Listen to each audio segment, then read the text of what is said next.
ॐ गजाननं भूतगणाधिसेवितं कपित्थजम्बो फलचारुभक्षणम् उमासुतं शोकविनाशकारकं नमामि विघ्नेश्वरपादपङ्कजम्।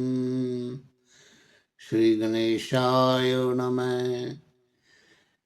श्रीविष्णवे नमः। श्रीपरमात्मने नमः। दोस्तों, अब मैं आपको श्रीमद् भागवत महापुराण के 10वें स्कंद के दूसरे अध्याय की कथा जो है सुनाता हूँ, सो आप ध्यान से इस कथा को पूर्ण रूप से सुने। इस कथा में श्री कृष्ण जी का देवकी के पेट में गर्भवास करना ये बताया है। तो अब आप ध्यान से इस कथा को पूर्ण सुने, इस को स्किप मत करा करें। सुखदेव जी ने कहा कि हे परीक्षित, इसी तरह 5 पुत्र और देवकी के उत्पन्न हुए। सो वसुदेव जी ने अपने वचन के प्रमाण उनको भी कंस के पास पहुंचा दिया और उसने उनको भी मार डाला। तो कंस की आज्ञा अनुसार प्रलंब और बकासुर आदि राक्षसों ने मथुरा में जाकर के जितने यदुवंशियों को खाते पीते सोते बैठते उठते चलते फिरते पाया, सबको बांध कर ले आए। और कंस ने किसी को पानी में डुबाकर, किसी को आग में जलाकर, किसी का गला दबाकर मार डाला। जो यदुवंशी उसके मारने से बचे, वे लोग अपने लड़के बालों समेत मथुरा नगर छोड़ करके पंचाल आदि देश में जा बसे। तो वसुदेव जी ने अपनी स्त्री रोनी को अपने मित्र नंद जी के यहाँ गोकुल में भेज दिया। तो नंद जी ने उसको बड़े सम्मान से अपने यहाँ रखा। इतनी कथा सुनकर परीक्षित ने पूछा, महाराज, नारद मुनि ऐसे ज्ञानी और हरि भगत थे, उन्होंने कंस को ऐसी सम्मति देकर वसुदेव जी के बालकों यदुवंशियों का वध क्यों करवाया? इसका क्या कारण था? तो सुखदेव जी ने कहा कि हे राजन, नारद मुनि ने इस वास्ते कंस के हाथ से ये पाप करवाया कि अधर्म करने से उसके पिछले जन्म का पुण्य क्षीण हो जावे और श्री कृष्ण जी जल्दी अवतार लेके उसे मार डालें।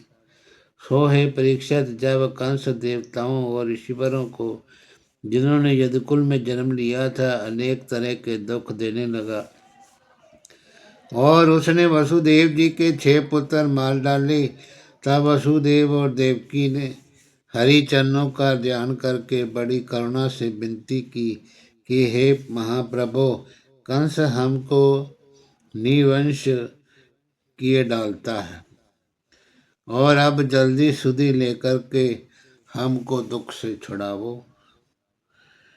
विपत्ति विनाशन दुख हरन जन रंजन सुर राय, अब हमको को नहीं तुम विनय और सहाय।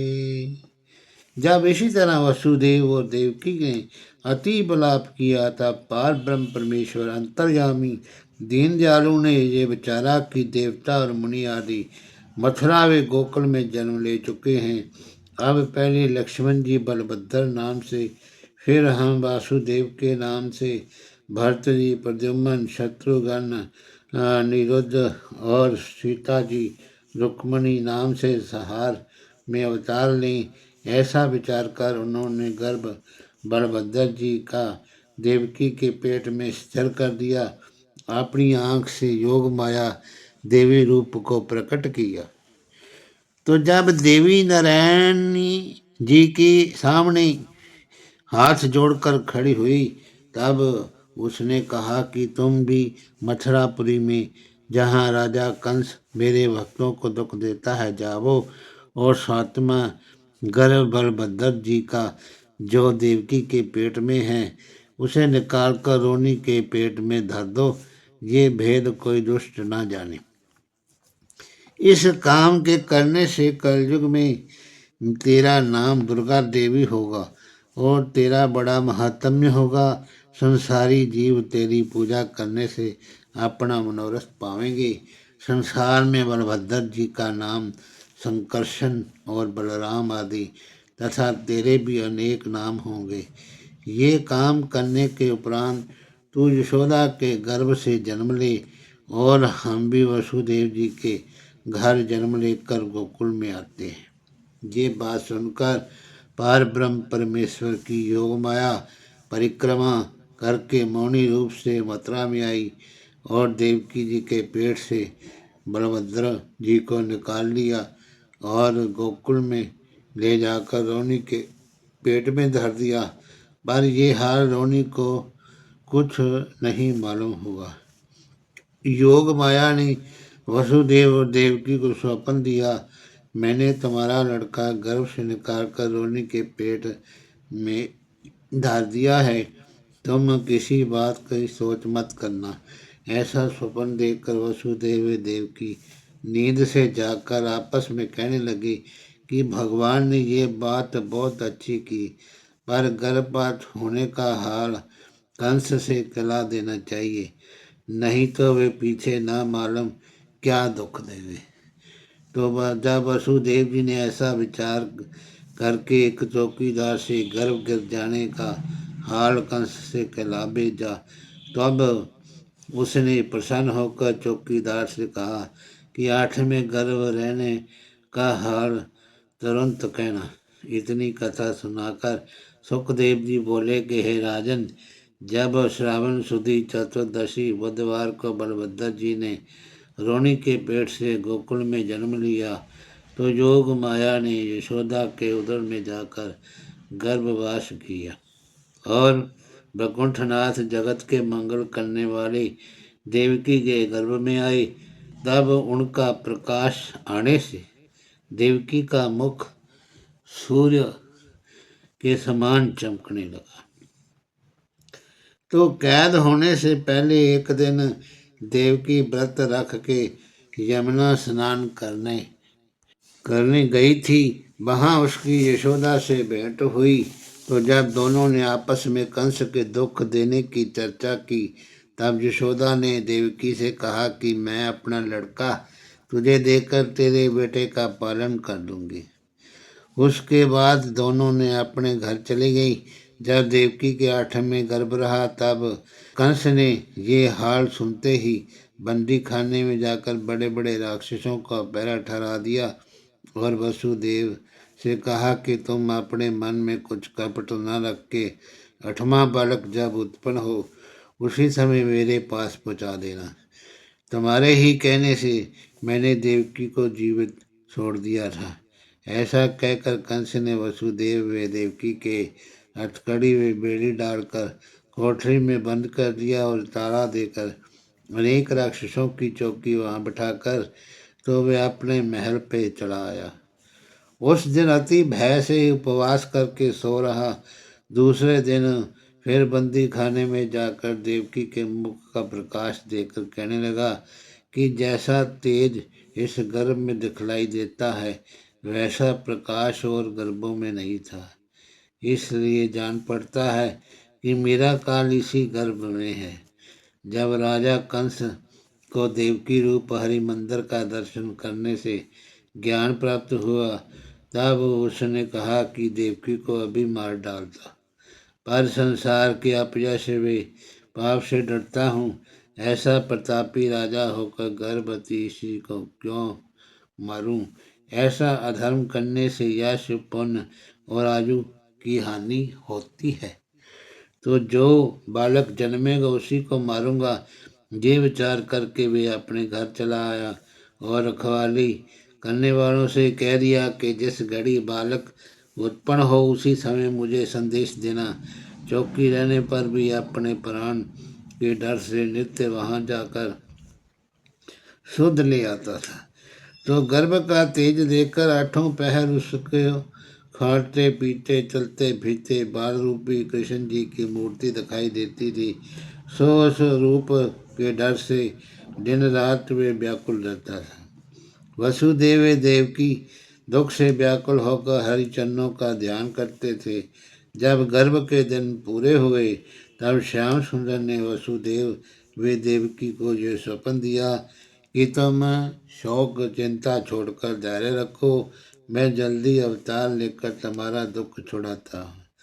जब ये स्वप्न देखकर वे दोनों जाग उठे तब देवकी ने वसुदेव से कहा कि धर्म छुट जाए तो कुछ टाल नहीं, पर इस बालक को कंस से छिपाना चाहिए।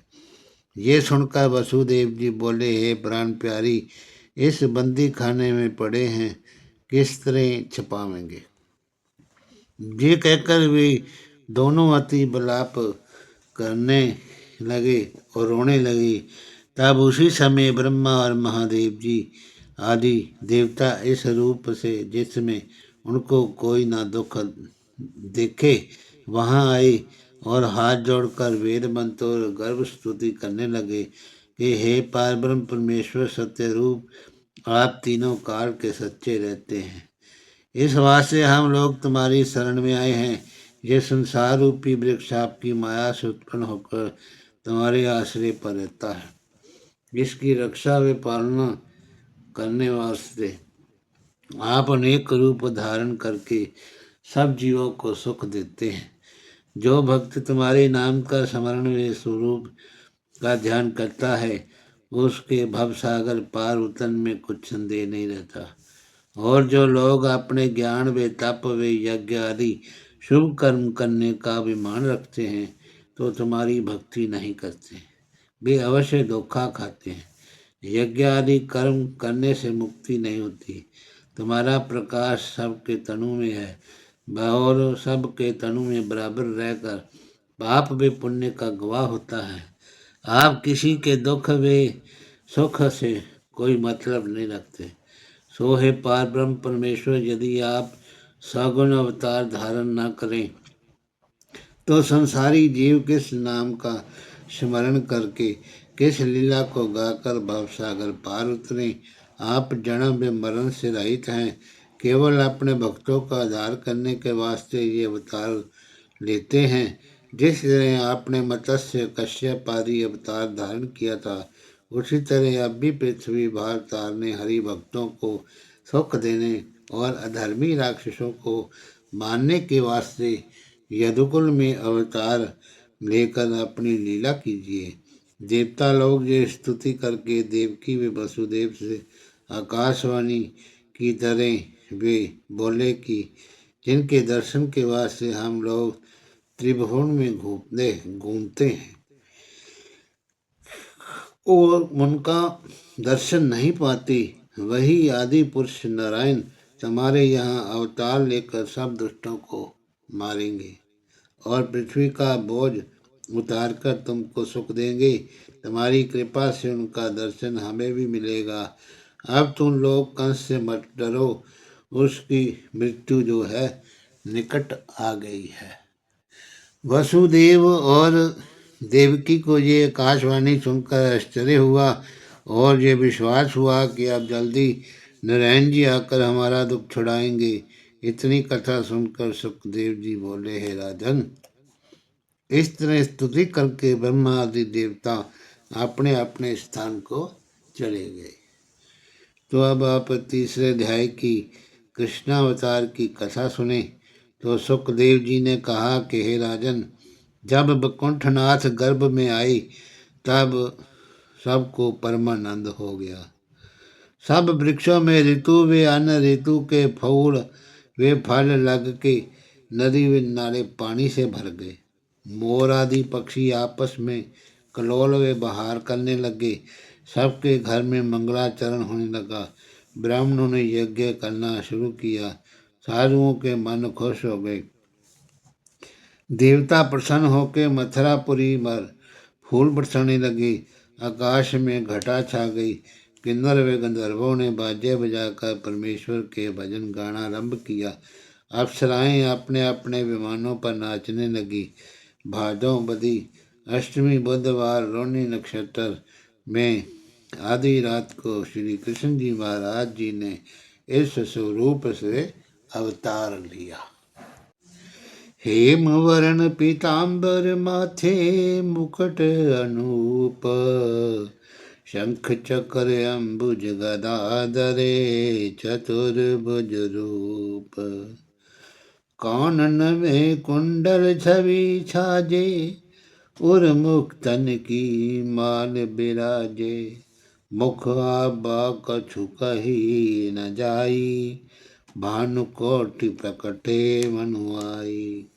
हे राजन, श्याम सुंदर मेघवर्ण कमल नयन ने इस स्वरूप से वसुदेव व देवकी को अपना दर्शन दिया।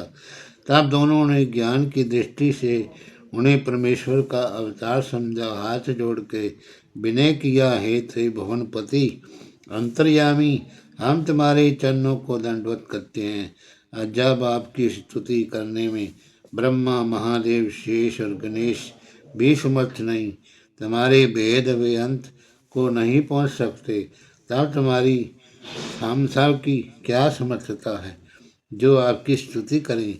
जब जब गौ ब्राह्मण वे हरि भक्तों के दुख पाने से पृथ्वी पर बोझा बढ़ता है, तब तब आप एक रूप धरकर पृथ्वी का भार उतारते हैं। हमारे बड़े भाग्य हैं जो आपने दर्शन देकर जन्म मरण से उद्धार किया। अब तुम्हारे चरणों के प्रताप से हमारा जो है सब दुख छुट जाएगा। जब ये स्तुति करके वसुदेव व देवकी ने अपनी दुर्दशा उनसे कही, तब श्री कृष्ण जी बोले, अब तुम कुछ सोच ना करो। तुमने पिछला जन्म बड़ा उग्र तप करके मेरे चरणों का ध्यान किया था। जब हमने प्रसन्न होकर अपना दर्शन दिया, तब तुमने हमसे ये वरदान मांगा कि तुम्हारे ऐसा पुत्र उत्पन्न हो सो मेरी समान दूसरा नहीं था। इसलिए मैंने तुम दोनों की इच्छा पूरी करने के लिए और पृथ्वी का भार उतारने के वास्ते अवतार लिया है। सो तुमको अपने पिछले जन्म का हाल भूल गया, इसलिए पूर्व जन्म की शुद्धि कराने के वास्ते इस स्वरूप से मैंने तुमको दर्शन दिया। अब तुम इसी समय मुझे गोकुल में ले जाकर यशोदा की गोद में सुला दो। एक कन्या यशोदा की उत्पन्न हुई है, उसे लाकर कंस को दे दो। नंद व यशोदा ने भी मेरी बाल लीला का सुख देखने के लिए पिछले जन्म तप किया है। सो थोड़े दिन बाल चरित्र उन्हें दिखलाकर फिर कंस को मारकर आ मिलूंगा। तब धैर्य रखो। तुम ये सुनकर देवकी बोली, हे करुणा निधान, ये अपना स्वरूप अंतर ध्यान कर लो। ऐसा सुनकर श्री कृष्ण जी बोले, बालक होकर रोने लगे और उन्होंने अपनी माया ऐसी फैला दी कि वसुदेव देवकी ने वे ब्रह्म ज्ञान भूलकर उस बात का स्वप्न के समान जाना। तब वसुदेव जी ने पुत्र होने से अति हर्षित होकर 10,000 गौ का संकल्प मन में किया और वे श्री कृष्ण जी को गोद में उठाकर छाती से लगा लिया। वसुदेव वे देवकी ठंडी सांस लेकर चिंता करने लगे। देवकी ने वसुदेव जी से कहा कि इस बालक को कहीं छिपा दीजिए तो कंस के हाथ से बच जाए। तब वसुदेव जी ने उसे उदास देखकर कहा कि हे प्रिय, मैं कहाँ छिपाऊं, जो कुछ तो मेरे कर्म में लिखा है वही होगा। ये वचन सुनकर देवकी हाथ जोड़कर बोली, तब देवी पति सो कहियो, नाही और उपाव। माखन प्रभु को गोद ले, गोकुल में ले जाओ। कि हे स्वामी, हाँ आपकी स्त्री रोनी वे मेरी मित्राणी यशोदा, वे तुम्हारे सखा नंद जी रहते हैं। वे लोग बालक की रक्षा वे पालना अच्छी तरह से वे करेंगे। इतना सुनकर वसुदेव जी बोले कि इस बंदी खाने से किस तरह लेके जाऊं। ऐसा कहते ही परमेश्वर की इच्छा से वसुदेव जी की बेड़ी हुई हथकड़ी खुलकर गिर पड़ी और सब दरवाजे ताले खुल गए। पहरेदार चौकीदार नींद में अचेत होकर सो रहे। तब वसुदेव जी ने श्याम सुंदर की ये महिमा देकर श्री कृष्ण जी को सूप में धर करके अपने सिर पे उठा लिया। जल्दी ही गोकुल को चले। उस समय अंधियारी रात होने और पानी बरसने से राह में कांटे गड़ते थे, इसलिए वे शेषनाग जी ने अपने शरीर की सड़क बनाकर फन की छाया वकुंठ नाथ पर कर दी, और जिसमें वसुदेव के पाँव में कांटे न चुभे और श्री कृष्ण जी पर बूंदे ना पड़े। इस तरह वसुदेव जी वृंदावन बिहारी को लिए हुए यमुना जी के किनारे पहुंचकर कहने लगे, पीछे सिंह बोलता है, आगे यमुना हाँ जी अथाह है, किस तरह पार उतरूं, देवकी के पास लौट चलूं, ये क्या करूं। जब वसुदेव जी पहले ऐसी चिंता करके फिर हरि चरणों का ध्यान धर के यमुना जल में बैठे, तब यमुना जी का पानी श्याम सुंदर के चरण छूने के वास्ते ऊपर से बहने लगा। तो वसुदेव जी ने ये वेद ना समझकर श्याम सुंदर को दोनों हाथों से ऊपर उठा लिया। जब यमुना जल वसुदेव जी की नाक तक पहुंचा, तब वे बड़ा घबराकर चिंता करने लगे। तब श्री कृष्ण जी अंतर्यामी ने उनको दुखी देखकर जैसे ही अपना चरण यमुना जल जी को छुआकर हुंकार दिया, वैसे ही यमुना जी था हो गई, जल घुटने बराबर हो गया। वसुदेव जी ये महिमा देखकर प्रसन्न हो गए और पार उतर गए। गोकुल जी में नंद जी के स्थान में जाकर उनका द्वार खुला पाया। सबको सोता हुआ देखकर बेधड़क घर में चले तो क्या देखा कि एक कन्या उसी समय की जन्मी हुई यशोदा के पास सोई है। यशोदा ने योग माया के मोहनी डालने से कन्या होने का हाल नहीं जाना। सो वसुदेव जी ने यशोदा को सोई हुई देखकर तुरंत श्री कृष्ण जी को उसके पास ला दिया और उस कन्या को लेकर उसी तरह यमुना पार उतरकर मथुरा को चले।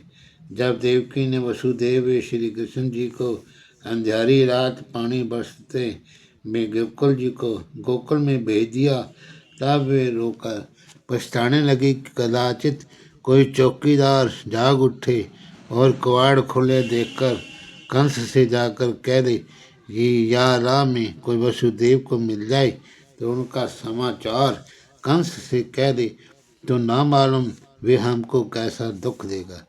अथाह यमुना में वे कैसे पार होंगे, उनको गए विलंब हुआ, लौटकर अभी तक नहीं आए। ऐसी बातें सोचती हुई देवकी बैठी रो रही थी। उसी समय वसुदेव जी आ पहुंचे और वे कन्या देवी देवकी को देकर के वहाँ सबका हाल कह दिया। तब देवकी प्रसन्न होकर बोली, अब हमको कंस चाहे मार भी डाले तो कुछ डर नहीं है। ऐसे पापी के हाथ से मेरा बालक तो बच गया। हरि ओम तत्सत। नमो नमः। श्री कृष्ण गोविंद हरे मुरारी, हे नाथ नारायण वासुदेव। श्री कृष्ण गोविंद हरे मुरारी, हे नाथ नारायण वासुदेव। हे नाथ नारायण वासुदेव। हे नाथ नारायण वासुदेव। श्री कृष्ण गोविंद हरे मुरारी, हे नाथ नारायण वासुदेव।